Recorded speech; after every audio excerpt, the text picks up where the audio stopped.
Hola, ¿cómo están? Oye, qué raro el ángulo de esto. Vengo en un segundo.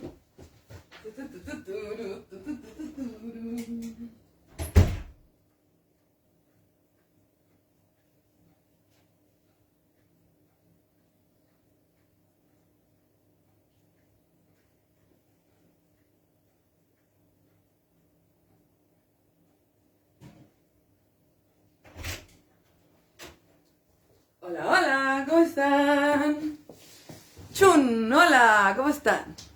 Oye, estoy aquí probando celular nuevo y el ángulo es muy raro. Es como que me veo más cerca, ¿o no? Ya, pero lo lograremos. Ahí. A ver si lo corro un poco para acá. Chin. Ahí. Ahí sí. Pero como que se me corta la cabeza, ¿o no? Ahí. Tanta modernidad. Bueno. ¿Cómo están? ¿Cómo están? Oh, se me quedó todo allá. Espérenme un segundito. Vamos a traer los materiales. Esto.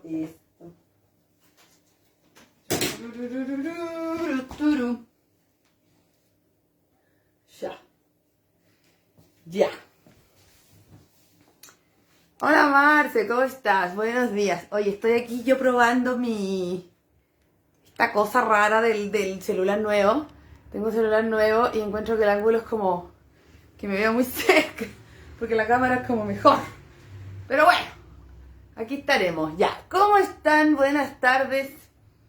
Hoy día vamos a hablar de un tema muy interesante, sobre todo como para la gente cinéfila. Hola Florencia, ¿cómo estás? ¿Cómo están? ¿Cómo están? Un gusto saludarles. ¿Cómo les va? Bueno, hoy día, como les decía, vamos a hablar de cine. Y les voy a decir inmediatamente que esta va a ser la primera parte. La primera parte de este tema. ¿Por qué? Porque yo tenía pensado este live de hablar del cine en el mundo. ¡Hola Nair! ¿Cómo? Desde Madrid, qué linda. ¡Ay, hola, hola! Qué lindo que estén aquí. Qué lindo, Nair. Hola, Nair. Qué lindo nombre, además. Bueno, les decía que yo había pensado este live como un tema así abierto, general, y vamos a hablar de cine en el mundo árabe, en distintos países. Pero resulta que el tema es extenso. Si bien en varios países árabes como que...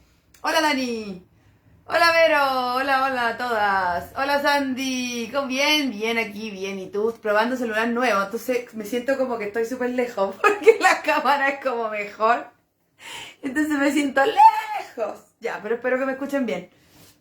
Ay, me encanta que se saluden. Hola Javi, hola Javi Salamé, ¿cómo estás tanto tiempo? Qué linda, o sea, qué lindo que aparezcan por aquí.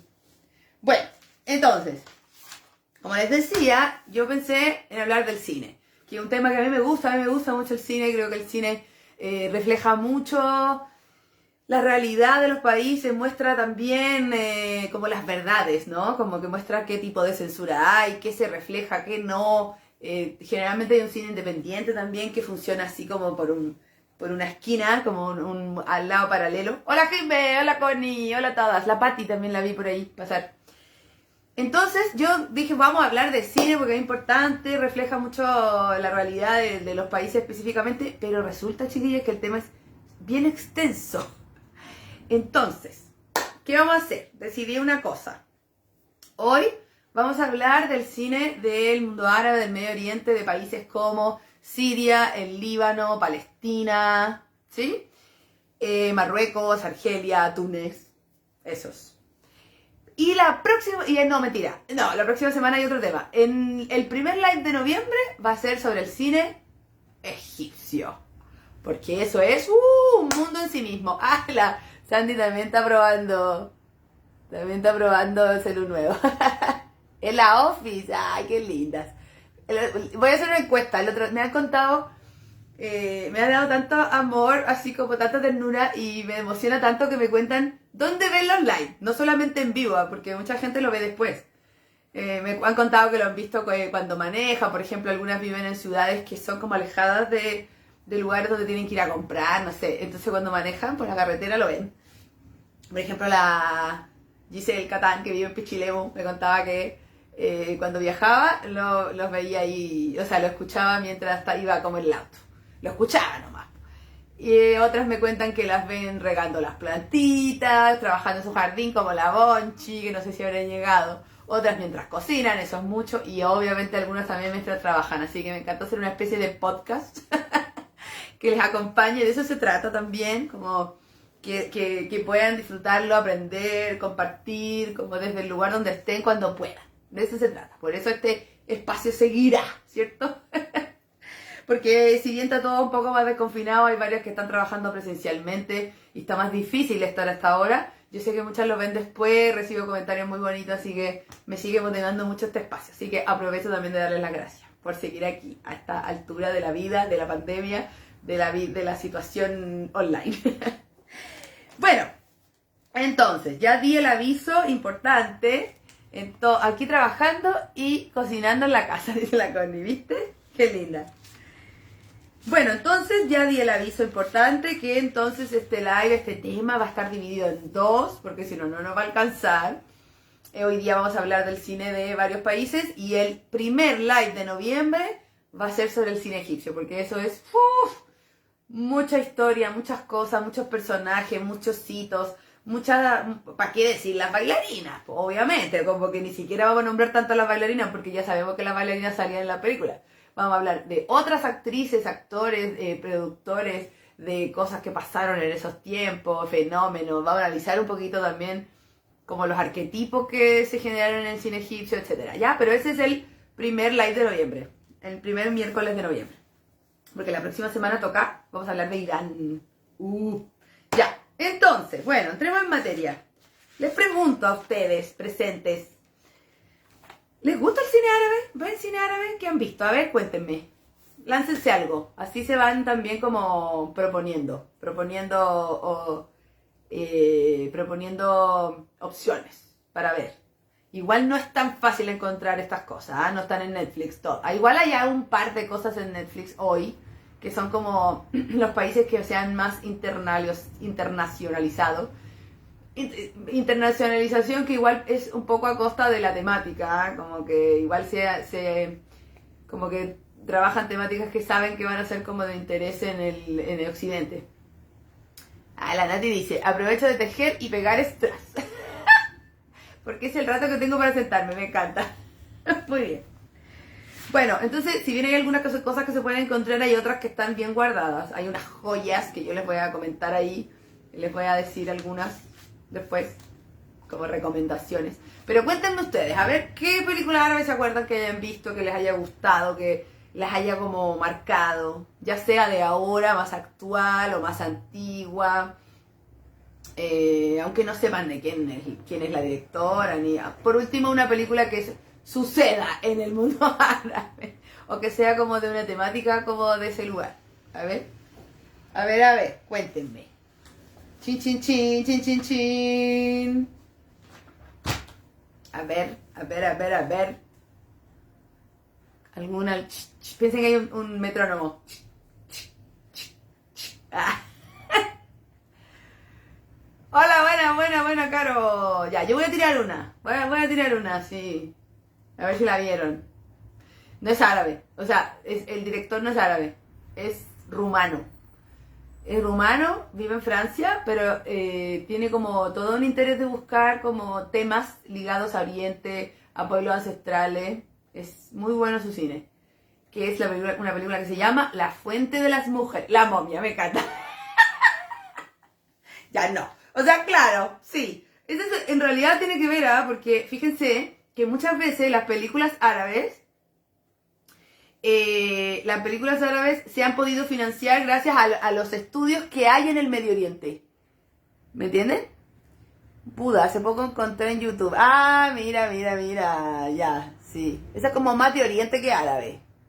Pero claro, Hay una que se llama Samsara. Si les gusta eso, en otro live podríamos hablar de eso, porque como a mí yo le hago el budismo, conozco muchas películas de eso también.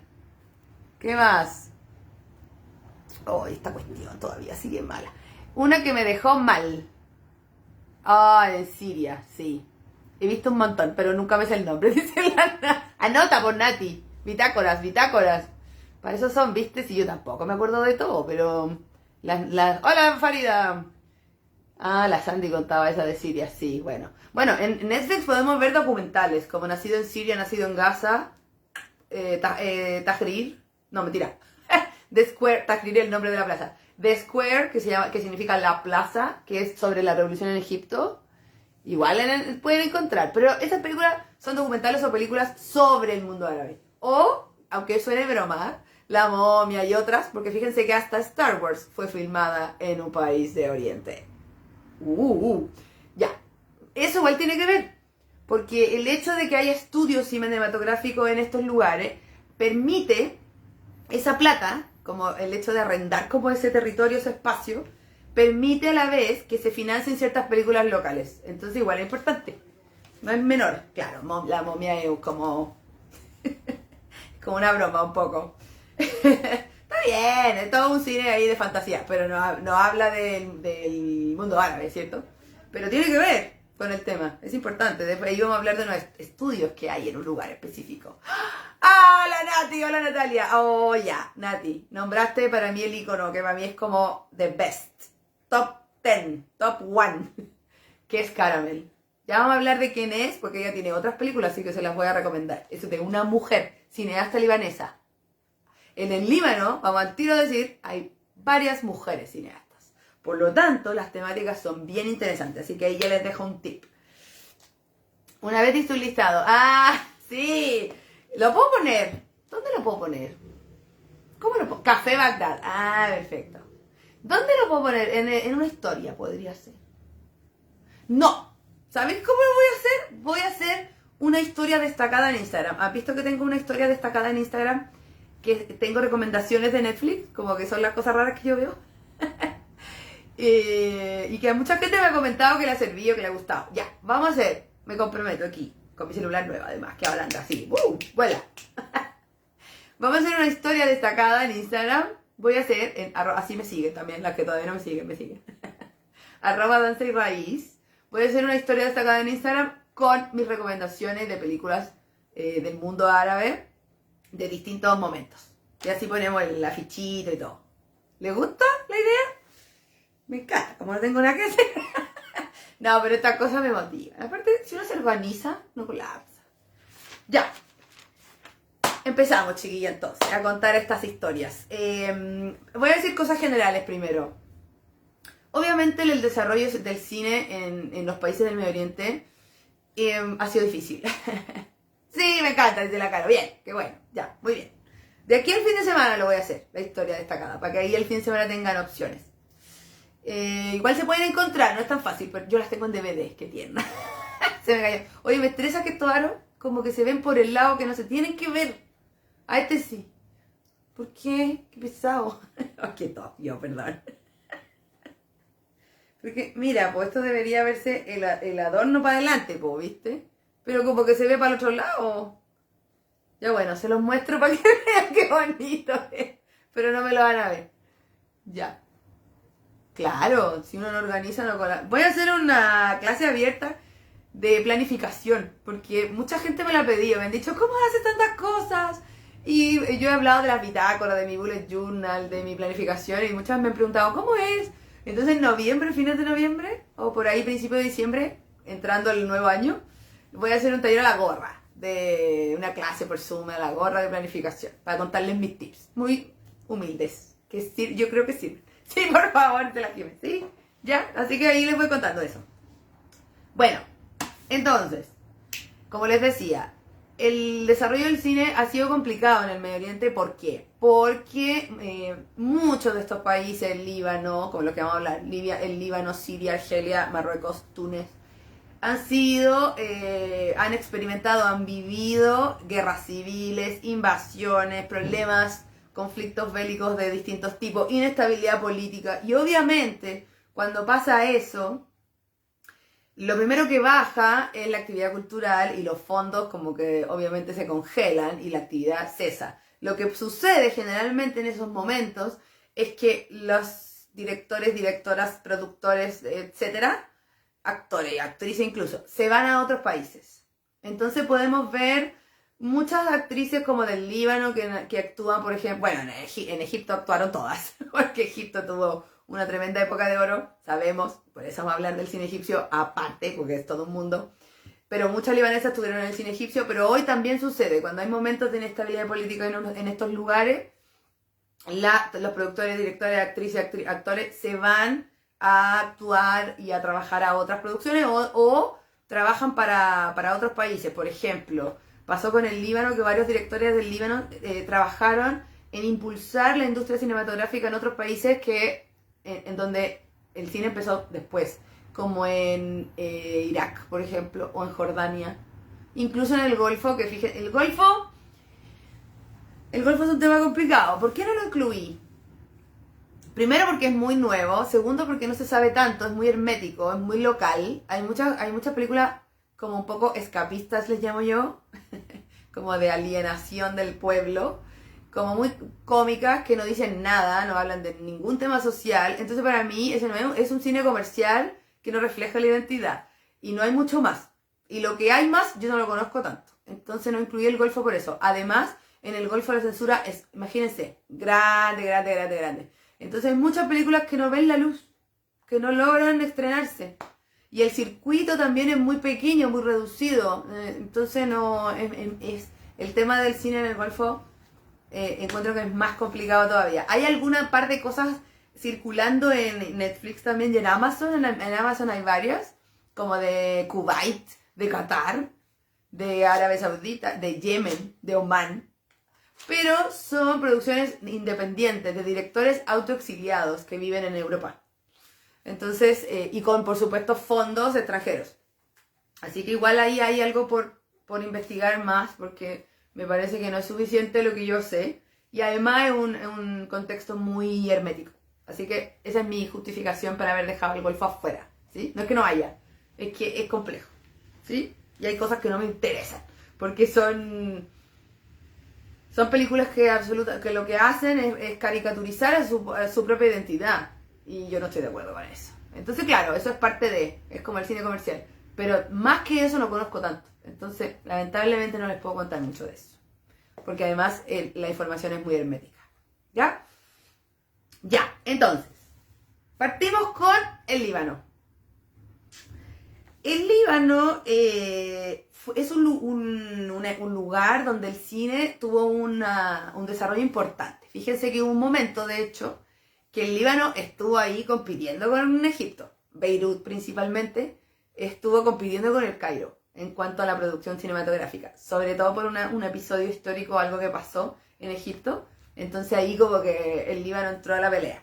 Entonces podríamos decir, y mucha gente también lo dice, como cinéfilos y gente que estudia el cine y la historia del cine, que el único lugar, o sea, el único cine, además de Egipto, obviamente, que podemos decir que tiene como una industria nacional, una industria cinematográfica nacional, así como constituida, con historia, con mucha gente que trabaja en eso, no como cosas esporádicas que suceden a veces y en circuitos reducidos, no, sino que algo más grande e instalado, es el Líbano. El Líbano y Egipto como que estuvieron ahí en algún momento a la par, pero obviamente Egipto nunca ha cesado, nunca ha parado, pase lo que pase. Esa es la diferencia. El cine en el Líbano empezó, perdonen que mire para abajo, pero tengo mis apuntes, mi torpedo, porque si no me sé todo de memoria. Empezó en 1920 y se cuentan más o menos hasta el día de hoy más de 500 películas que se han hecho en el Líbano.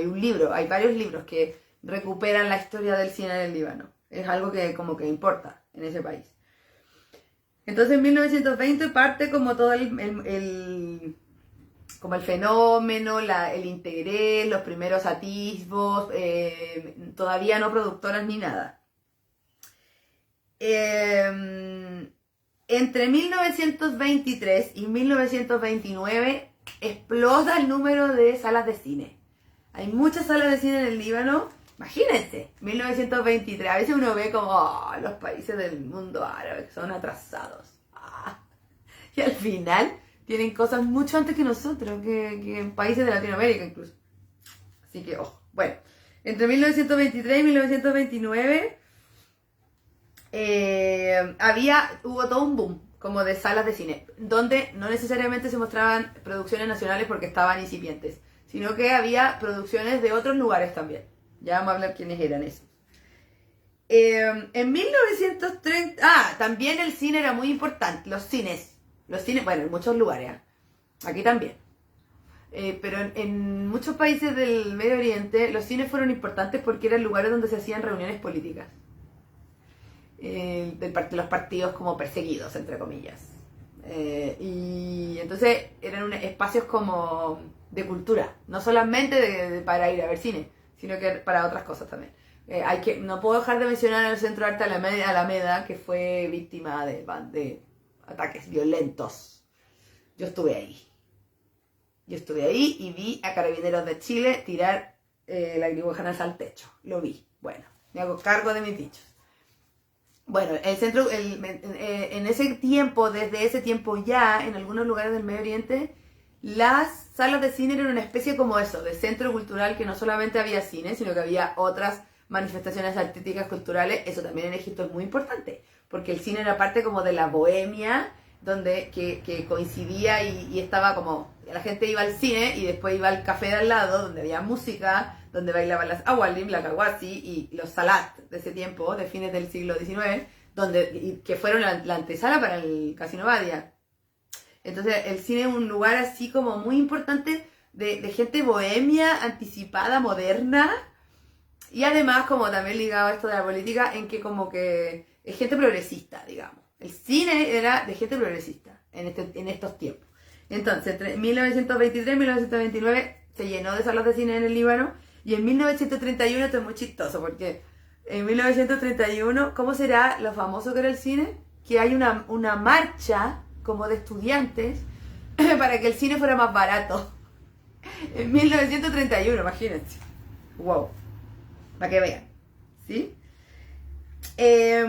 Como les decía, en el Líbano hay muchas mujeres y hay muchas pioneras del cine en estos tiempos, los años 40 ya. Hay mujeres que incursionaron en el cine, varias de ellas hicieron documentales o hicieron grabaciones también de cosas o de situaciones políticas, de marchas o de otras cosas, por la álgida situación en ciertos momentos de la historia del Líbano.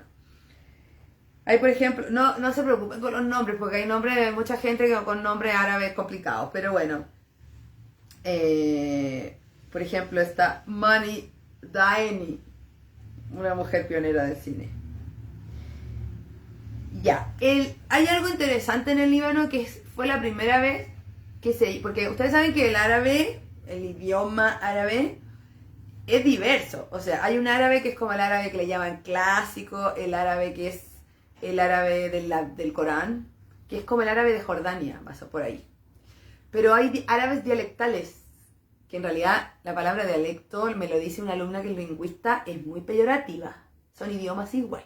Pero bueno, quiere decir que el idioma árabe está permeado por algunas como ramas gramaticales y otras cosas del lenguaje previo de ese lugar, o de incluso tribus ancestrales. Entonces como una especie de mezcla, se pronuncia distinto, hay palabras distintas ya. Eso es como que se le llama árabe dialectal. Y en todas partes hay. El Líbano tiene una influencia de los beduinos, como todo el Levante, Siria, Palestina, el Líbano, tiene como esto ligado a los beduinos, a lo que hablan los beduinos. En Egipto hay el árabe muy egipcio, hay palabras casi específicas, ¿para qué decir los modismos? En Marruecos, en Darija, que tiene como también una forma dialectal. Entonces, generalmente lo que se empezó a hacer como películas árabes en estos países eran en este árabe como clásico ligado a Jordania, pero en el Líbano fue la primera vez que se hizo una película con árabe dialectal del Líbano. Y eso es como un tremendo hito de identidad nacional, como de luchar por la identidad nacional, cosa que en otros lugares todavía no sucede. Recién, por ejemplo en Marruecos, recién se están haciendo películas en Tamasig, que es el idioma del pueblo Amasig. y no en Darija, no en el árabe marroquí que se usa, que usa toda la gente. Y eso, o hay películas que están en marroquí, dialecto árabe marroquí, pero que están traducidas en tamasí. Eso es muy nuevo, muy nuevo.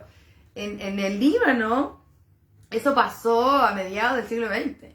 Eso me parece un súper hito. ¿Cómo están? ¿Están ahí? Si me quieren comentar cualquier cosa me dicen, ¿ah? Ya. Obviamente todos los países siempre utilizan temáticas como locales, pero durante siempre un primer tiempo, en Argelia pasó y en el Líbano también, el cine, y en Marruecos también, y en Túnez también, en realidad a todos lados. En un primer momento el cine partió colonialista. ¿Por qué? Porque hubo franceses que hicieron las primeras, como mostrar, en el Líbano no tanto, pero en Argelia, ¿para qué decir? ¿Quiénes? Los hermanos Lumière, ¿los conocen? Claro. Estoy escuchando mientras trabajo. Está bien, está bien. Los hermanos Lumière hicieron esta exhibición en varios lugares, en Túnez, en Argelia, donde eran los protectores, ¿cierto? Por no decir los invasores. Bueno, entonces, claro, el cine en muchos lugares partió muy colonialista, con temáticas colonialistas. Por lo tanto, el cine en estos... ¡Hola, Diane! El cine en estos lugares, dado que era colonialista, podríamos decir que no era cine, era como propaganda, ¿cierto? Como en que los colonos justificaban su presencia y mostraban todas las maravillas que habían logrado en esos países. Bueno, entonces obviamente, cuando el cine en estos países empieza como a desarrollarse más, con la independencia.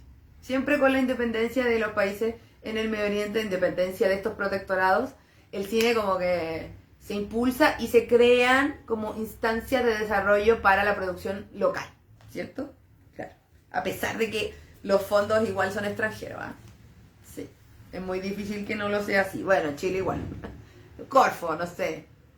Fomento a la cultura, como que sería lo que ayuda. El Banco Estado, no sé qué. Pero no hay mucho más. Es como lo mismo.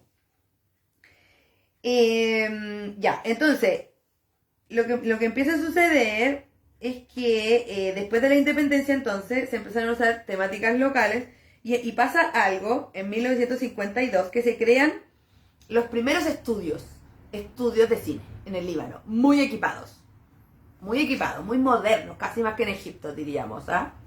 De hecho muchas películas egipcias se filmaron en el Líbano, ni nos enteramos.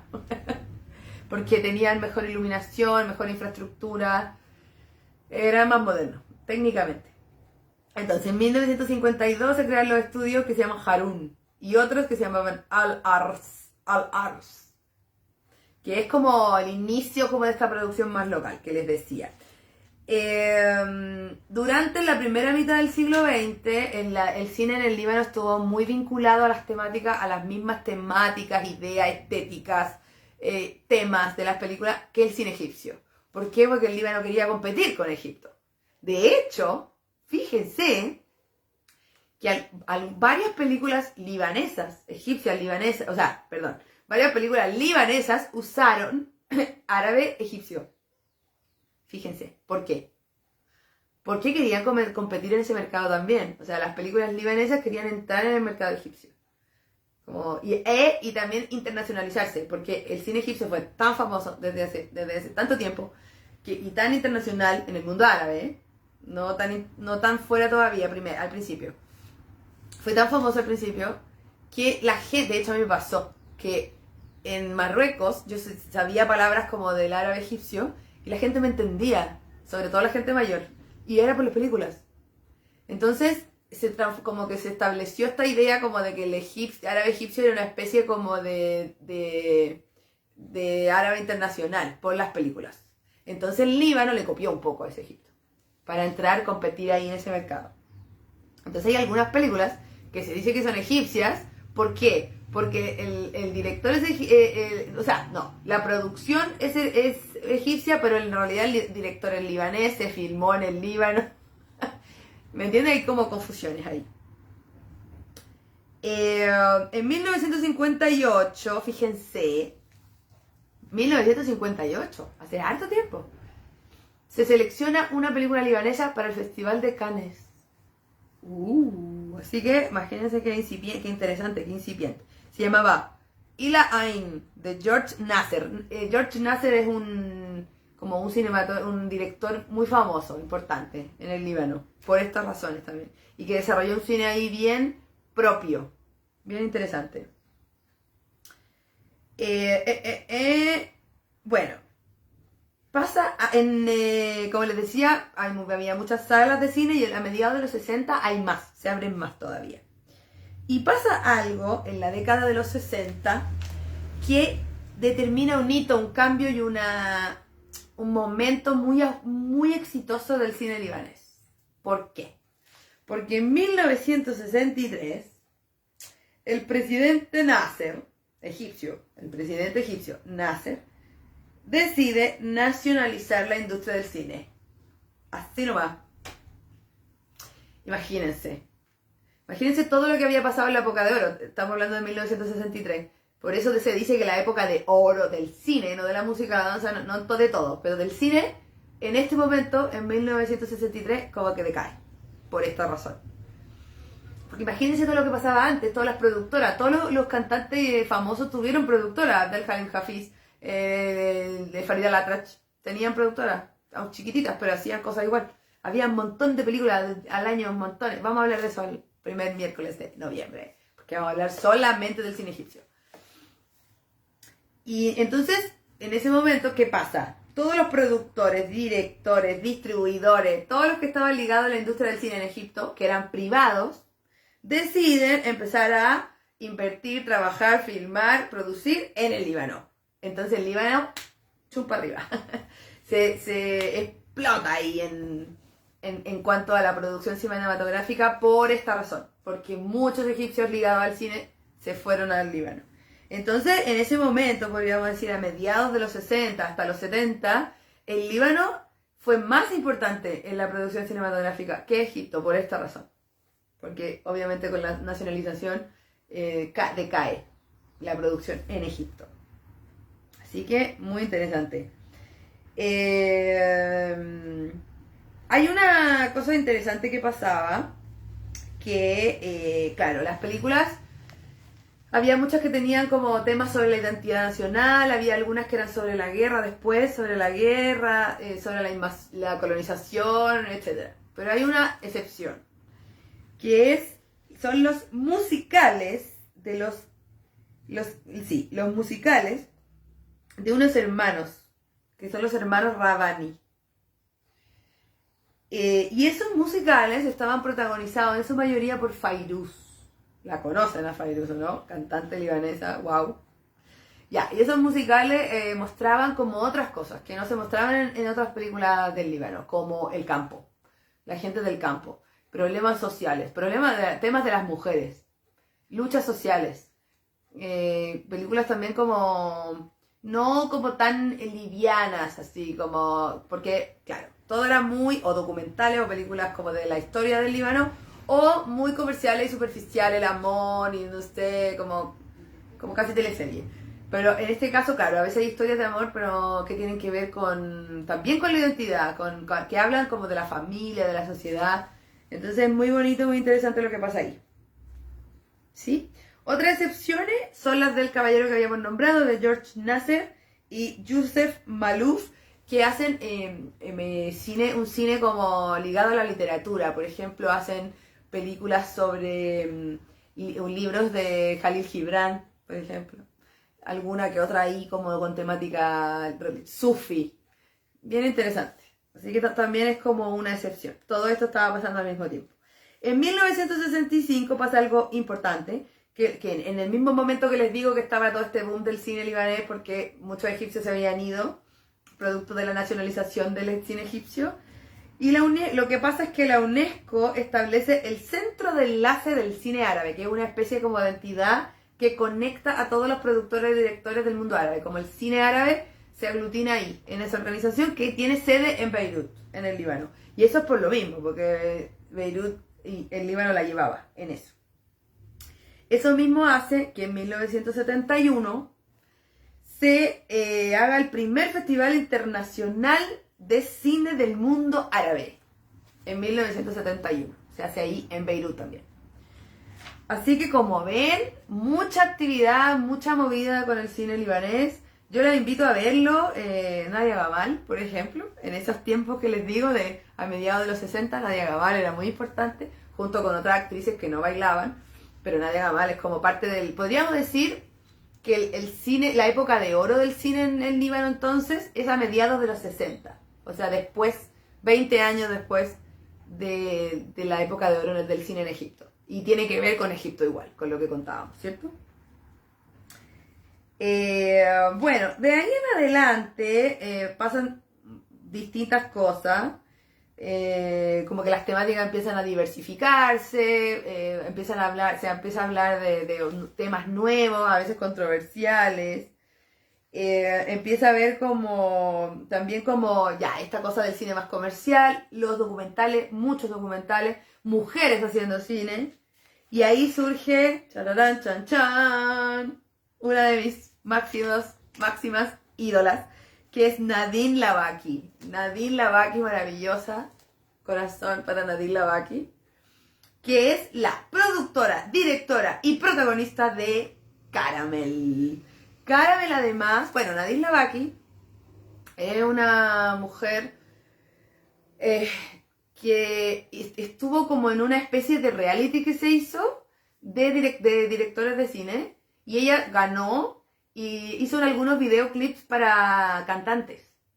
Y eso la posicionó en ese rol. Y empezó a hacer videoclips para muchos cantantes, incluida Nancy Ajram. Y otras, Carol Sama no, otra. Bueno, no me acuerdo. Cantantes poperas, muy famosas. Ella se hizo famosa porque además las cantantes, mujeres, preferían una mujer directora, porque iba a entender más su propuesta, porque iba a tener como una sensibilidad más parecida. Entonces, ella era como la directora de los videoclips de las cantantes poperas de Egipto, incluso, también del Líbano, pero también de Egipto.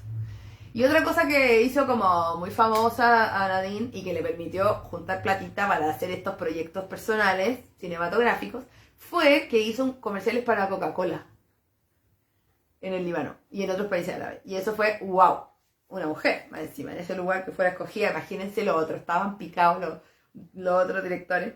Bueno, y con eso, Nadine, muy piolita en los 90, trabajó en esto de los videoclips a principios del 2000, y el 2006 empieza a filmar Caramel, que es esta película hermosa. Yo les recomiendo que se dediquen o que destinen una tarde de fin de semana y se sienten a ver esta película con su familia. O con las que son profes con su alumna. O las que tienen amigas bailarinas, todas las bailarinas.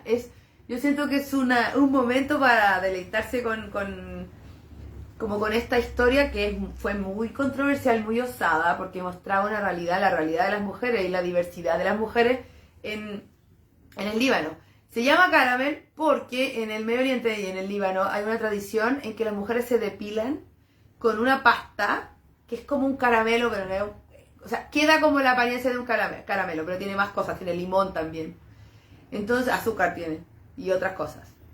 Entonces, Caramel se llama Caramel porque la historia transcurre en una peluquería. La protagonista, que es Nadine, Layal, algo así se llama, Layal parece, se llama la protagonista. Ella es la dueña de una peluquería, entonces en la peluquería van mujeres que cuentan su vida y se muestra toda la diversidad de las realidades de las mujeres del Líbano, del mundo árabe, que estaba muy guardada hasta ese momento. O sea, hay temática, por ejemplo, una es una historia, no les voy a hacer spoiler, ¿eh? No importa que les cuente más o menos, porque lo importante es cómo transcurre, cómo está filmada, cómo actúan ellas, cómo sí, a la Nati le dieron ganas de verla de nuevo. Sí, yo la veo todos los años. Igual que Persepolis. Igual que Amelie. Igual que los puentes de Madison. Igual que, bueno, y así. Igual Clint Eastwood guateó después. Pero bueno, porque estaba a favor de Trump. Pero bueno, otro tema. Perdón, me dispersé. Entonces, las temáticas son una mujer, una historia de lésbica, de una lesbiana. y su conflicto, imagínense, en el mundo árabe ahí, bien pacallado ahí, cómo lo vive, y que las amigas la cachan perfecto y no se lo dicen explícitamente, pero la contienen. Otra que se va a casar y no es virgen, y está estresadísima porque le puede darse cuenta, etc. Otra que tiene que cuidar a su familia, una mujer mayor que está un poco prisionera de hacerse cargo como de ahí, de la vida de su familia y no tiene tiempo mucho para ser feliz, ni para decidir qué es lo que quiere con su vida. La Yal, la protagonista, tiene una historia con un hombre casado. Y así. Hay todas las, o sea, son 5 mujeres. Y las 5 las principales, porque aparecen otras igual, además. Hay una que no lo dicen explícitamente, pero dan a entender que es como una trabajadora sexual, que va a la peluquería también. Entonces imagínense, a pesar de que el Líbano es bien abierto, ¿ah? Pero imagínense lo que implicó toda esta temática. Heavy.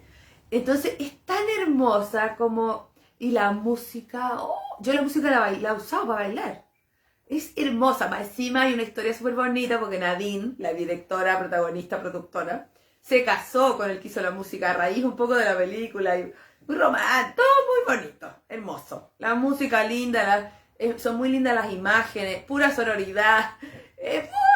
Puro placer femenino. Hablo de Caramel. Hola, Tonka. Hoy día estamos hablando del cine árabe, no egipcio, porque eso va a tener un live aparte. Estoy hablando de Caramel, así que por favor, insisto, véanla. Vayan, partan a verla, porque se van a tener el corazón, se le van a abrir todos los chakras. Siento que Caramel la vi hace mucho tiempo. Persepolis la vi con mi hijo mayor por mi recomendación. ¡Ay, qué bueno! Sí. Bueno, así que Nadine Lavaki, ídola máxima, Nadine Lavaki, ídola máxima, Caramel, tienen que verla. Y ella tiene otras películas que se llama, la otra es del 2011, esto no lo tengo anotado, es de Grupi nomás. Del 2011 se llama ¿Y ahora dónde vamos? Y ahora tiene una nueva que yo no he visto, que es del 2018, que se llama Cafarnaum. No tengo idea ni de qué se trata. Así que Nadine Lavaki, como que de hecho hay gente que dice que Nadine Lavaki marca un antes y un después en el cine libanés. En pasar de los documentales, de la historia, de la política y del cine comercial que caricaturiza y es muy patriarcal. Ella como que marca una tendencia que otras mujeres también toman y empiezan a filmar películas así, como Danielle Arbit. Tampoco he visto la película de ella, que se llama Un hombre perdido, que estuvo también en Cannes. Bueno, imagínense que el 2007 se estrenaron estas dos películas, la de Danielle Arbit y Caramel, y las dos películas estuvieron en Cannes, en el de directoras del Líbano. Wow, ¿ven? Eso, bueno, hay más cosas. Una vez, no me acuerdo, el año, ya no me acuerdo. Ya no sé ni, llevamos más de 80 likes, ¿pueden creer? Ya, no me acuerdo. Pero en un momento hablamos en el verano. Hicimos recomendaciones de películas y documentales. ¿Se acuerdan? Ya. Yo ahí recomendé varias cosas del cine libanés más actual. En realidad recomendé varias cosas del cine de varios de estos países que vamos a hablar hoy. Así que ahí tienen recomendaciones. Y si no, ya dijimos que voy a hacer una historia destacada para darles estas recomendaciones. ¿Ya? Bueno, esta era la historia más extensa, chiquillas. Como la historia más extensa en cuanto al desarrollo y al poder que tuvo también y el éxito que tuvo como la industria cinematográfica en algún lugar del Medio Oriente. El Líbano es como el lugar que podríamos decir, como mencionamos al principio, que compitió en algún momento con Egipto. Si bien su época de oro es posterior. Y Nadia Gamal es como Nadia Gamal es egipcia igual. Pero imagínense, Nadia Gamal se fue para allá por lo mismo, porque allá estaba todo pasando. Pasaron muchas cosas. En los mediados de los 60 estaba todo pasando allá.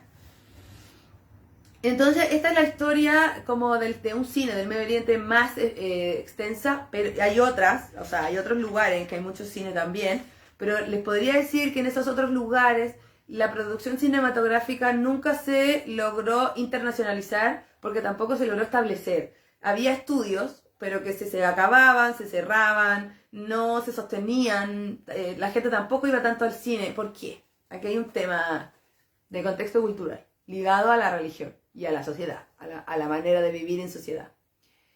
Es mal visto ir al cine. O sea, la gente, como les decía al principio, la gente muy progresista va al cine en el Medio Oriente. ¿Por qué? ¿Qué pasa en el cine? Bueno, aquí igual. como que yo me acuerdo que mi mamá con mi... empezaron cuando tenían 15 años. Imagínense. Ahí están. Bueno, entonces, ellos me dicen, siempre, voy a hacer una infidencia, pero bueno, yo creo que es parte de la vida.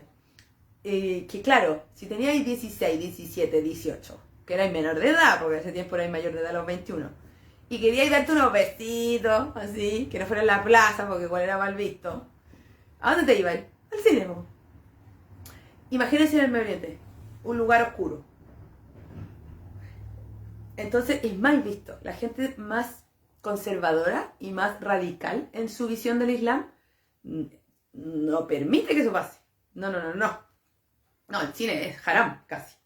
O sea, el lugar, no la película. Porque la película la podéis ver, de hecho, por esa razón, es muy loco, porque muchas familias conservadoras tuvieron televisión muy pronto. ¿Por qué? Porque preferían que tener a toda su familia ahí, mirando todo controladito, lo que ellos decidían, lo que el patriarca decidía, y todo ahí, que fueran a estos lugares que para ellos eran antros de perdición. Entonces, fíjense, imagínense cómo las cosas se influencian unas a otras. Eso hizo que el desarrollo del cine no fuera tan exitoso en muchos lugares.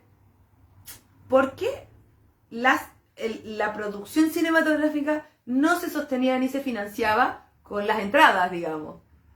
Y tampoco había una distribución que permitiera que esto se internacionalizara y como que se recuperara la inversión como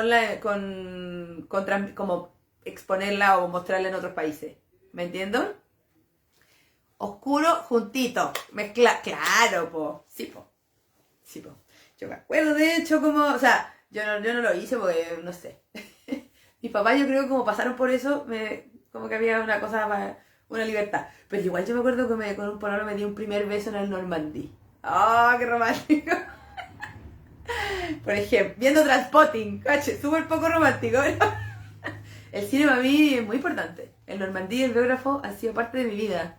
Me gusta mucho el cine, mucho. Por eso veo tanto Netflix, porque claro, es más fácil. Pero siempre trato de buscar cosas alternativas. Por eso les hice esa lista como de historia destacada. No quiero decir que no quiero ser Grinch, ni que no, que con lo comercial. Si igual Netflix ya es comercial en sí mismo, pero busquen. Uno dice a veces, ay, no, es que no hay nada. Yo decía eso. Y la Grace me decía, no, busca tú que sabes los nombres de las cosas, búscalos. Y como tú los vas a buscar con nombre, después te van a aparecer, porque el algoritmo va a decir, a esta le gusta esto. Y ahora me aparece Irak, Palestina, películas no sé, de Yemen. El otro día me apareció una cosa como una especie de Mr. Bean. ¿Conocen a Mr. Bean? Británico. Era una especie de Mr. Bean, pero como de Arabia Saudita. Era cómico, así, muy poca idea, o sea, muy comercial y muy poca identidad. Pero no importa, igual algo de ahí, que es muy difícil ver cosas de ahí. Entonces busquen, no crean que no hay. Busquen, porque Netflix es como una Matrix. Que no está abierta ahí completa para ti al tiro, sino que la vas como abriendo. Y eso lo vas abriendo en la medida que buscas. Entonces a veces yo ni veo las cosas, pero busco, pongo, no sé, cine egipcio, ya, me sale una, después me sale otra, después yo tengo, generalmente gente cercana, amigas, amigos del Medio Oriente, me dicen, oh, ve esto que están dando ahora, o la última película como Xavi ahora de Egipto, y la busco, aunque no salga, pero como la busco, como que queda, en Netflix le queda ahí como rebotando, y después te arroja cosas. Amazon también. Amazon hay más, de hecho, diría. En Netflix hay más documentales, hay harta cosa como documental. En Amazon hay películas y hay cortometrajes también, un montón del Medio Oriente. Así que ojo, no crean que no hay. Ya, el cine de Palestina. Bueno, Palestina, la primera película fue en 1935. Un poquito ya después, ¿cierto? Fue un documental que hizo un señor, Ibrahim Hassan Sirhan, que hizo un documental sobre la visita del rey de Arabia Saudita a Palestina. Esa fue la primera como producción nacional. Y en 10 años como que todo se desarrolló bastante. Y en 1945 se funda el primer estudio de cine en Palestina. Pero que se llamaba Arab Film Company. Pero ¿qué pasó? En 1948 invasión, ¿cierto? De Israel, la Nakba. ¿Y qué pasa? La producción cinematográfica se detiene, lo que decíamos. Hablando de TV, te ves súper en la pantalla de mi televisión. es que tengo celular nuevo, además. Entonces, como que la cámara es como wow. De hecho, tuve que ponerlo súper lejos, porque ahora la siento lejos. Mira, todavía no llego. Ahí llegué recién. Antes era como ahí, el celular. Mi primera cita con mi esposo... Me encanta que me cuenten estas cosas. Mi primera cita con mi esposo fue al cine. Y yo quería ver El Exorcista. Ah, soy tan romántica. Oye, mira, oye. Claro, yo vi Trainspotting. Súper romántico también.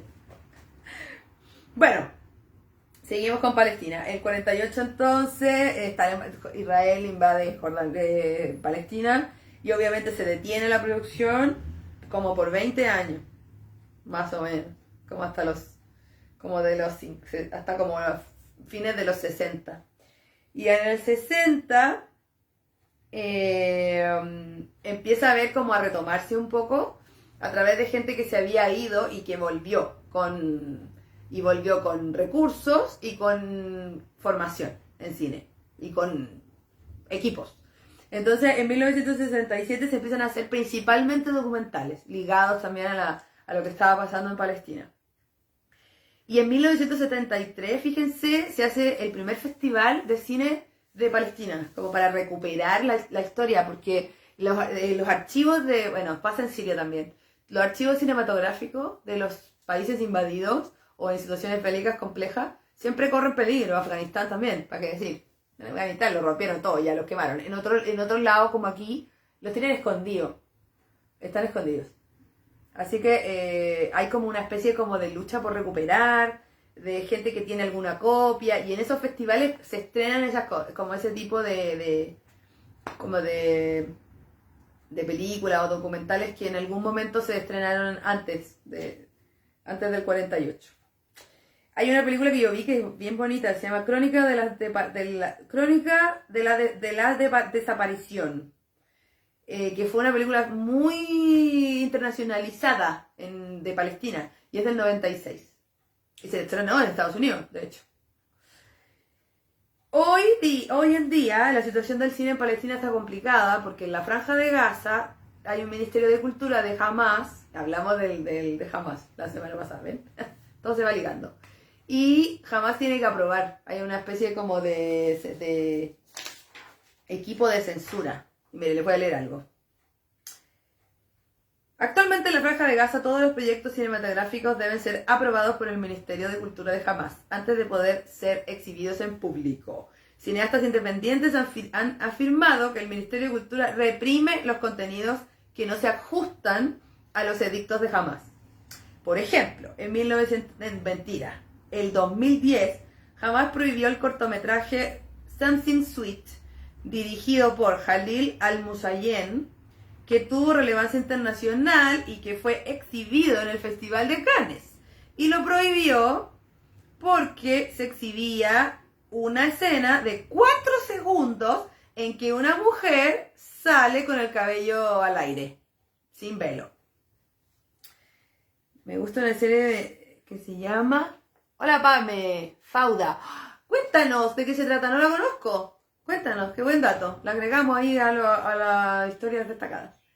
Y el 2011, un festival de cine organizado por el Centro de Asuntos de la Mujer de Gaza incluyó documentales y piezas de ficción sobre temas relativos al género.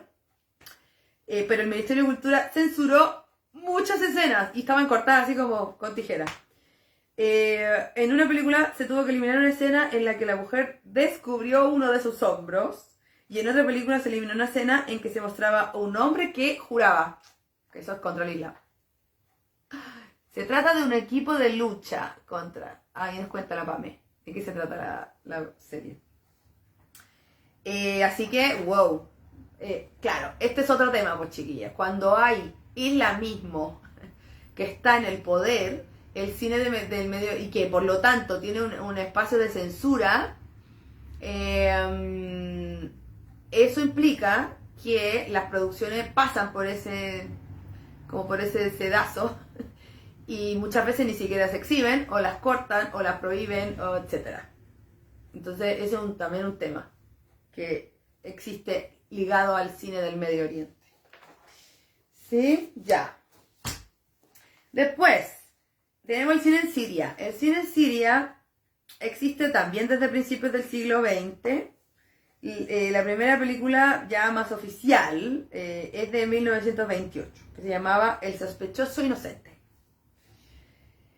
Pero no, como que costó mucho el desarrollo hasta que en los 60 se crea una organización nacional para el cine que pertenece al Ministerio de Cultura. Entonces, claro, hay apoyo, pero por otro lado hay control y monopolio. Entonces eso hace que no haya mucha producción independiente, que es la que hace que haya muchas cosas diversas, ¿cierto? Este fue uno de los lugares en Siria donde los hermanos Lumière hicieron una proyección. Y también hubo proyecciones como de algunas cosas cinematográficas en 1908 en unos cines. Y en 1916 nace la primera sala de cine en Damasco, en 1916. Imagínense. Bueno, en esa película primera de Siria del 1928, el elenco de esa película decide crear una productora, pero que dura poco. Hacen una película recién en 1934, como 6 años después, y que le fue pésimo, porque era muda, y cuando se estrenó, compitió con el estreno de una película egipcia que era con sonora. Eso pasó un montón. El cine egipcio siempre ganaba ahí. O, ¿saben lo que había mucho en estos lugares? El cine italiano. Y también, por supuesto, que la industria nacional competía con eso. No hay mucho más en Siria. De hecho, después hay un cine como muy de propaganda. Es muy hermético, es difícil encontrar, no hay un circuito de distribución. Es muy malo el circuito de distribución. No tenemos idea, de hecho no están en ninguna plataforma. Y hoy, o sea, desde cierto tiempo, el cine en Siria es prácticamente de propaganda. Entonces nadie lo pesca. Buh. Ya, después tenemos, nos falta Marruecos, Túnez y Argelia, que es el Magreb. En Marruecos, los hermanos Lumière también hicieron una proyección en 1897, claro, por la ocupación, ¿cierto? Pero qué interesante. Se llamaba El Cabrero Marroquí, que fue algo que los Lumière filmaron allá, además. Y en 1944 recién se crea el Centro Cinematográfico Marroquí. Antes hubo como varios intentos, pero más bien como independientes. En 1944 se crea el Centro Cinematográfico Marroquí, que es un órgano regulador del cine del país. También ese año, a mediados de los 40, se crean unos estudios en Rabat. En 1950 se puede decir que es la primera película absolutamente marroquí, que se llama El Hijo Maldito. Y en el 68, en 1968, hay un primer festival de cine mediterráneo en Tánger, que hoy se hace en Tetuán. Los festivales de cine son muy importantes porque muestran la producción local al mundo y llevan otras cosas también, entonces se crean como redes importantes. En 1982 nace otro festival en Rabat, y el 2001 hay un festival, el primer festival internacional de cine de Marrakech. Marrakech es una ciudad muy cultural en Marruecos. Bueno, y de ahí en adelante lo mismo. Lo mismo que pasa un poco en los otros lugares que les nombraba, y en el Magreb pasa lo mismo. Hay pocas salas de cine, la distribución es mala, hay un cine muy comercial, porque ese es el que financian desde afuera, entonces las producciones independientes como que no tienen mucha distribución, se quedan ahí, ¿sí? Ahí mi papá me nos cuenta. Se trata de un equipo antiterrorista. Ahí entendiste mejor la Guerra Santa, ya que uno puede leer mucho lo que pasa realmente. Mira qué interesante. Fauda se llamaba, ¿cierto? Buen dato, Pame. Muchas gracias. En Netflix, ¿cierto? Sí. Bueno, en Marruecos pasa algo muy entretenido. Les voy a contar una anécdota, que me encanta contarles estas cosas. Estaba yo en Marruecos en mi super travesía por las montañas del Atlas, que siempre había querido hacer, para llegar a Ouarzazate y después a Merzouga, que son como las puertas del Sahara más profundo, que es donde yo quería entrar y estar con bereberes, ¿cierto? Con Amasí. Y Tuareg, si se podía. Y el guía, que les he contado sobre mi guía, ¿o no? Les he contado sobre el guía de Marruecos. Una persona muy interesante. Una persona muy... Hussein, maravilloso. Es uno de los guías más viejos de Marrakech. Y de Marruecos, incluso. Fue el guía de Brad Pitt, cuando Brad Pitt se quedó después de filmar Babel. Entonces él tiene unos lugares, imagínense, pues guía de Brad Pitt. ¿Qué quiere Brad Pitt? Que no lo vean, pues. Entonces él tiene unas rutas muy... Porque él es Amasí, es bereber. Entonces te lleva a unos lugares muy escondidos. Sus recursos no son muy lujosos, pero a mí me encanta que sea así. Como que se le quedan pan en el auto. Yo estuve mareada todo el rato. Como que miraba la ruta de Atlas de Marruecos, pero como para arriba, veía como el cielo, porque iba muy mareada. Bueno, porque las curvas no las iba... bueno, y además el auto era medio como así. Ya, lo interesante es que como el auto era malo, parábamos caleta en un montón de lugares, mercados. Muy bonito, muy interesante, imagínense ahí, pleno montañas del Atlas, las mujeres que hacen distintas cosas de distintas tribus, vamos a decir, que hay mujeres que cultivan rosas, para hacer aceite de rosas, las mujeres del argán, las de la alfombra. Ya. Bueno, íbamos a ir en esa travesía y él me dice, vamos a ir a comer, vamos a parar para que almuercen, vamos a parar en un lugar que te va a gustar, me decía. Hay un espacio tipo... Claro, eso mismo iba a contar, Janet. Que son los Atlas Studios. Atlas Studios. Entonces, él nos lleva a este lugar en una montaña así como... muy que hay que saber llegar, obviamente. Y entramos y había una especie como de ruinas. Marruecos es hermoso. Sí, la montaña, la carretera, la diversidad, el paisaje. Sí, sí. Marruecos tiene una diversidad de paisaje como Chile, diría yo. Sí, yo creo que las vi todas. Vi nieve, vi mar, vi bosque, no tan profundo, pero igual bosque con árboles muy ancestrales. Desierto, por supuesto, desierto profundo, desierto negro. ¡Wow! Muy interesante. Bueno, muy hermoso. Por algo Marruecos fui como varias veces porque me llamó, no me imaginé. Y muy interesante, toda la historia ancestral también, muy reivindicada, muy consciente. No como en otros lados, como en Egipto, que ni pescan a los oasis. Si van a Egipto, por favor, vayan a los oasis. Hay todo un mundo ahí, que nadie pesca, ni siquiera los tours. Ya, pues, entonces llegamos, yo veía este lugar así como con unas esplanadas, con unas cosas como bajadas, como unas ruinas y todo, y él me hacía así, como me levantaba las cejas. Y yo le decía, ¿qué? ¿Pero qué pasó aquí? Y me decía, aquí se filmó Gladiador, por ejemplo. Entonces, claro, como decía la Yane, son unos estudios, pero que son unos estudios que no tienen construcciones nuevas. Tienen algunas, pero que están como fuera, que son para alojar a la gente que va a grabar ahí, como al personal, digamos, el elenco. Pero lo que se hace es como recuperar el paisaje. Sí, pues hay una cashback, que son unas fortificaciones muy antiguas que están casi intactas. Y claro, la han cuidado para que salgan en las películas, pues para poder tener como los recursos, porque les pagan por eso, porque estas son películas que se hacen afuera, pues Gladiador. Y les pagan y con eso hacen películas también. Entonces como una ida y vuelta, muy buena. Ya, ese es uno. Entonces ese lugar es muy bonito, pero hay más lugares. O sea, claro, esto es un espacio, un lugar oficial, como instalado, unos estudios, y que tienen una entrada así, muy oficial. Pero hay otros lugares que han sido la locación para películas, como Babel. ¿Se acuerdan? ¿Vieron Babel? ¿Se acuerdan que? No voy a spoilear aquí porque... no, para que la vean. Pero Babel se basa en historias. Hay una historia en que la Cate Blanchett, que es la esposa de Brad Pitt, y por eso Brad Pitt estaba ahí, le pasa algo en un viaje en las montañas de Marruecos. Siempre soñaba con conocer Marruecos desde niña. Ahora más, sí, dale, por favor. Entonces a la Cate Blanchett le pasa algo y llega a una villa Amasí en las montañas del Atlas. Y que toda la gente que actuó en esa parte de esa historia era gente local. Y yo, obviamente fuimos, yo quise ir a ese lugar. Y la gente como que asume que es como famosa, como que la van a ver y van a ver su villa por eso. Hay 20 casas, no sé. Y hay un kiosco hermoso. Y la gente como que, ya, si quieres sacar una foto conmigo, como muy asumida, me encanta.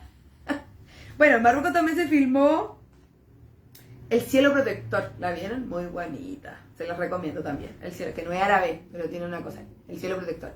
Y también Lones de Arabia y otras. Ya. Túnez. El cine en Túnez también está vinculado al colonialismo, a los hermanos Lumière, que en 1896 hicieron como una proyección de animaciones en las calles de Túnez. Y fíjense que se podría decir que el primer largometraje árabe y africano del continente africano es de Túnez. Y es de 1919, que se llama Los 5 hombres malditos. Oh my God. En 1924 hubo otra película, como otro largometraje que se llamaba La chica de Cartago. Y en el 26 se crean estudios y una compañía de distribución. En 1927 en Túnez, imagínense. Muy anticipada la cosa. Y después de la independencia de Francia, se crea una Sociedad Anónima Tunecina para la Producción y Expansión de la Cinematografía. Y eso genera un impulso bien grande. Entonces hay hartas películas tunecinas. En los 80 llegan empresas privadas, un montón, y crean nuevos estudios. Entonces en Túnez se hacen hartas cosas, pero la distribución es más bien en el Magreb, es dentro del Magreb. Hay muchas películas tunecinas que se ven en Argelia y en Marruecos, por ejemplo. ¿Sí? Eso. Y bueno, estábamos hablando de que Marruecos ha sido como la locación para películas extranjeras. Bueno, Argelia más. Perdón, Túnez. Después vamos a Argelia. Túnez más. ¿Cómo? Películas de Roman Polanski. Jesús de Nazaret. La de Sefirelli, el ícono en Argelia. O sea, en Túnez, ¿verdad? Indiana Jones en Túnez. El paciente inglés. Corazón para el paciente inglés. Y para Ralph Fiennes, me encanta. Y Star Wars. Cuando está yo no he visto Star Wars, soy la más grinch del mundo. No he visto Star Wars ni El Señor de los Anillos, ni nada de esas cosas. A mí me gustan los vivos, la gente como real, viva, de ahora. Me gustan las películas, de época un poco. Depende del tema. Soy cuática igual. Bueno. Esa escena que salen como unas naves que caminan. Todo eso es en Argelia. ¡Bah! En Túnez. ¡Oh! Ya. Igual, como que Túnez se hace tan famoso por esto, porque no me pierdo nada. Sí, me perdí. O sea, decido perderme alguna cosa. Si no me equivoco, filmaron parte de La Guerra de la Galaxia. Sí, efectivamente. Sí. Yane, exactamente. Entonces, bueno, Túnez se hizo tan famoso por esto de ser locación de películas extranjeras que empezaron a destinar recursos y la producción como que desde Túnez se producían, ayudaban en la producción en esas películas. Entonces hubo poca producción nacional en cierto tiempo, como en los 60 hasta como en los 80 por ahí. Y desde los 80 se empezaron a hacer algunas más. Sí, pero tampoco tan famosas. Hay una película tunecina que a mí me encanta, de una directora tunecina que se llama Raya, se escribe Raja, Amari, que se llama Satín Rojo. Está como en Satín Rouge, está como en francés. Y esa película la tienes que ver, porque es sobre danza del vientre. Mira, tengo una, sí, me acuerdo, tío. Tengo una opinión de ella, de Raya Amari, que habla de por qué hizo esa película. Esa la dice la Connie. Bonita, ¿no? Ya. Raya dice: siempre había querido hacer una película que girara en torno a la danza del vientre. Me formé durante muchos años como bailarina de danza del vientre en el Conservatorio de Túnez. También crecí viendo musicales de la época dorada del cine egipcio de los años 40 y 50, que aún se transmiten en la televisión aquí, hoy. Mi madre y yo amamos a la conocida bailarina del vientre Samia Gamal y al cantante Farida Al-Atrash. Entonces, ahí se las dejo. Véanla. Ahí se las dejo. Gente real, pero de la tierra. Sí, gente real. No, me gusta mucho la gente no real. Bueno. Como también a la gente que le tiene como miedo a los espíritus. Yo no. Nada. No me da miedo la oscuridad, ni no. Ojalá haya mucho extraterrestre y espíritu y todo lo que quieran. Le tengo más miedo a los vivos. Ya, en fin. Argelia, para terminar. Argelia tiene un poco la misma historia, más o menos. Se desarrolla más desde la liberación, desde la independencia de Francia. Es un mercado como el de Túnez, bien hermético y todo, ni siquiera es tanto dentro del Magreb como Túnez, sino que es más bien dentro de Argelia mismo. En los 70 hay como una especie como de ola de producciones, pero que cesa después también por ciertas inestabilidades políticas. En el 57 se crea el primer equipo como estudios de filmación, pero resulta que en Argelia no hay mucha formación, no hay mucho, es todo muy autodidacta, no hay muchos recursos, entonces todo queda como ahí. Y no tenemos muchos ejemplos tampoco afuera. Lo que sí sucedió en cierto, como en los 70 por ejemplo, y en los 90, es que hay una cooperación entre Argelia y Túnez. Túnez apoya a Argelia en la distribución y en ciertos como recursos y capacitaciones, que es bien interesante. Ya, lo último que les voy a contar, coméntenme algo, cuéntenme algo. ¿Les ha gustado esto que hemos hablado? Ven que había harto que hablar y que no íbamos a alcanzar a hablar del cine egipcio en el mismo live porque es mucho. Así que el cine egipcio vamos a hablarlo el primer miércoles de noviembre. Acuérdense. Bueno, va a estar entretenido. Por ejemplo, ¿conocen a Chucucú? ¿Lo conocen? Yo tengo la teoría de que Tito se inspira en Chucucú. Ahí lo dejo. Continuará. Tienen que ver el live del primer miércoles de noviembre. Ya. Dejé para el final algo que me llena el corazón, que me emociona profundamente. Que tiene que ver con un festival de cine que se llama Fisahara, que se hace, que es el único festival de cine que se hace en un campamento de refugiados. Sí. Y nació el 2004, este festival de cine, impulsado por el Frente Polisario, que es el brazo ahí activista de toda la revolución saharaui y de la lucha y la resistencia saharaui. Y crearon el Frente Polisario es muy clever. Bueno, todos los saharauis son muy clever. Yo creo que el campamento de refugiados más organizado del mundo, creo. Parece ciudad. Claro, la otra vez hace poco llovió que Blas Escobar, pero bueno, y se paran de nuevo. Tienen muchas redes, tienen mucho trabajo de muchos ámbitos, político por supuesto, armado, cultural, y creen que todo sirve para la resistencia. Y dentro de eso hicieron este festival de cine que, te recuerdo tus viajes, sí. Pero volveremos, Jane, volveremos. Volveremos. Y lo vamos a disfrutar más, con mascarilla, pero volveremos. Entonces, este festival de cine lo creó el Frente Polisario primero, para que la gente del campamento de refugiados saharaui, que está como en la parte noroeste de Argelia, por ahí. Ese conflicto, hablamos de ese conflicto en otro live. Pueden buscarlo en YouTube, porque es más fácil. No, en Facebook también lo pueden encontrar. Ahí hablamos de eso.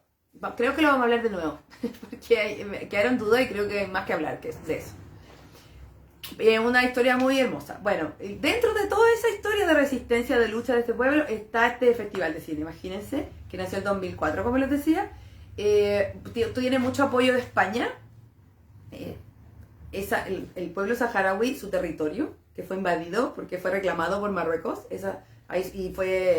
los atacaron violentamente, masacraron casi, sí.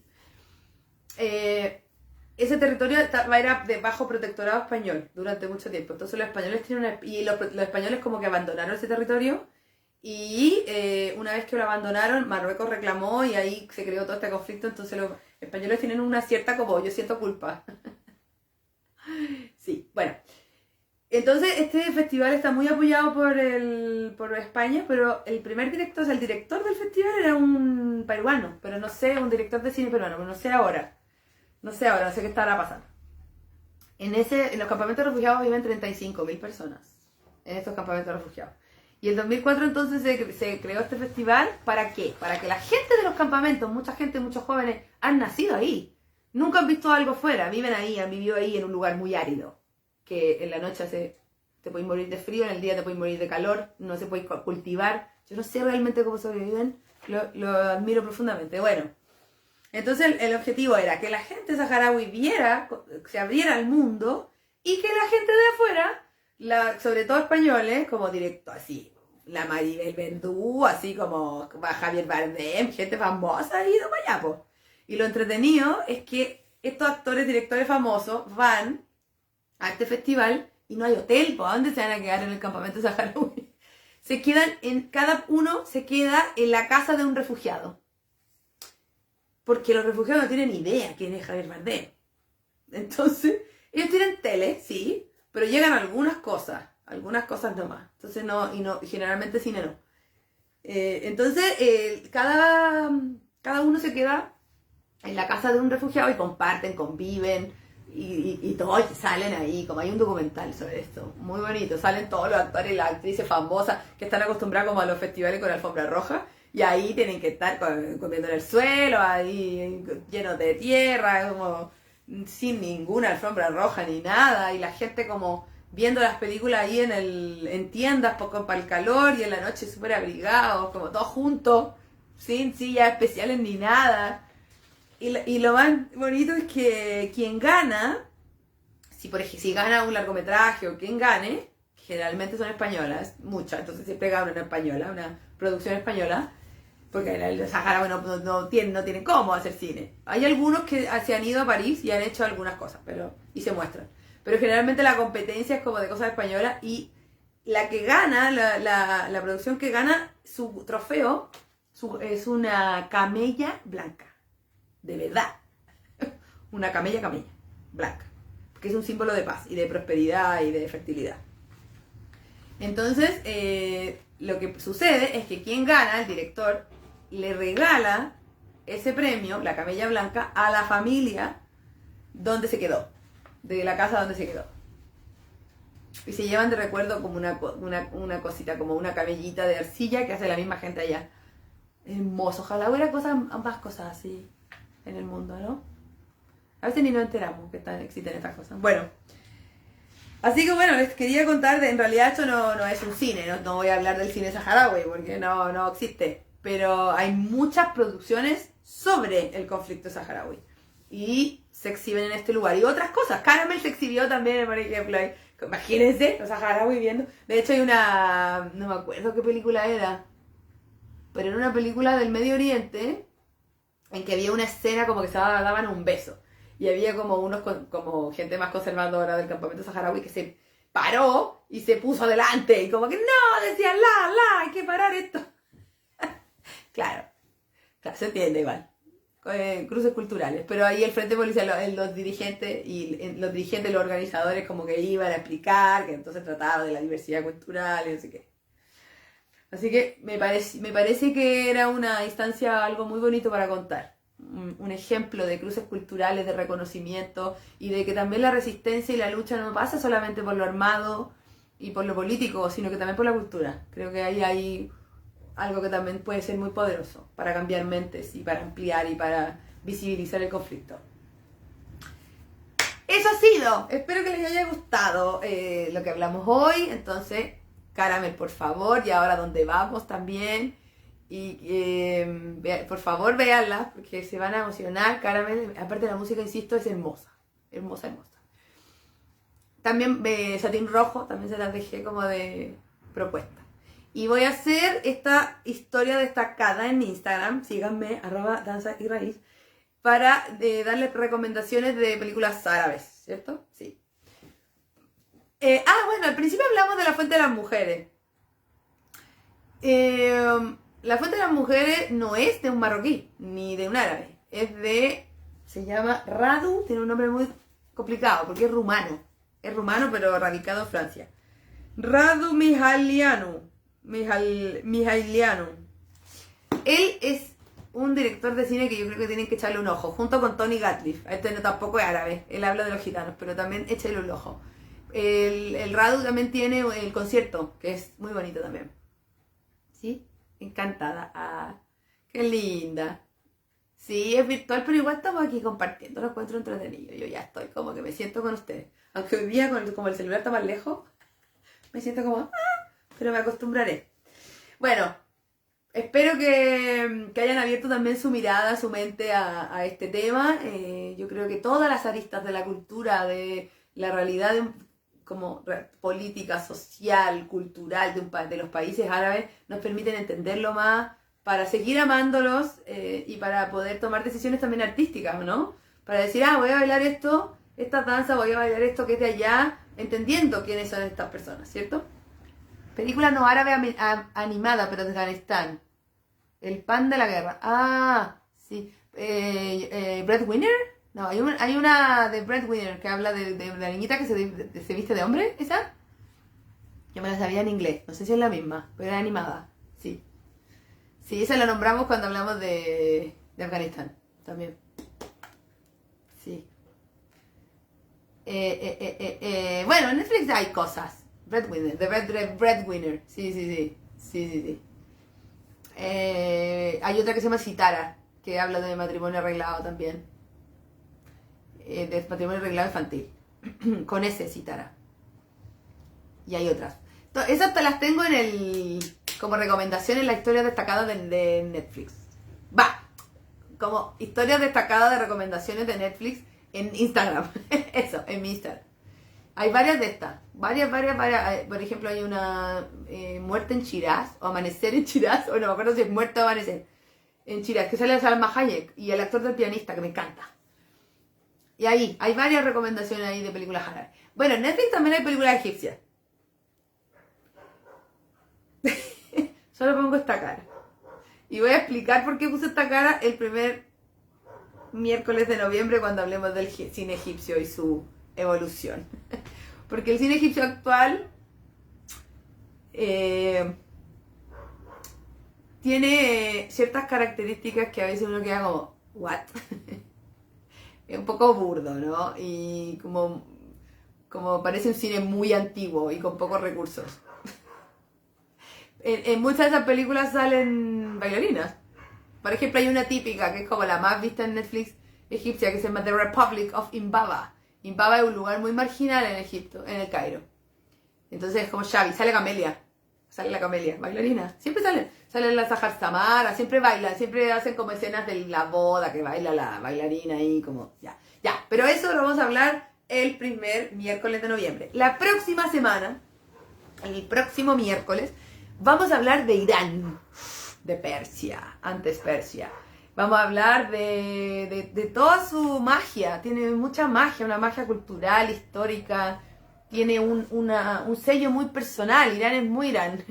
Persia es muy Persia. Y tiene una súper diversidad en muchos sentidos, principalmente de etnias, de pueblos, de tribus que viven en distintos lugares. Así que y tiene celebraciones, tiene como artes y artesanías muy especiales, tiene como ahí algunas historias interesantes como del Imperio Qajar, de la dinastía Qajar y sus bailarinas, sus entretenedoras. Hay mucho que conocer de Irán. Así que la próxima semana vamos a hablar de eso y vamos a hablar también no quise hablar solamente de eso, porque creo que Irán es mucho más. Pero también vamos a incluir lo que pasó en el 79, en 1979 con la revolución del Estado Islámico de la Ayatollah Khomeini. Entonces vamos a hablar de eso, pero también vamos a hablar de más ámbitos de Irán, ¿cierto? Así que ojalá ahí que me acompañen también nos vemos. La mamá de mi pareja es iraní. ¡Ay, qué bonito! Ya, pues, dile que ahí ojalá que le honre su historia.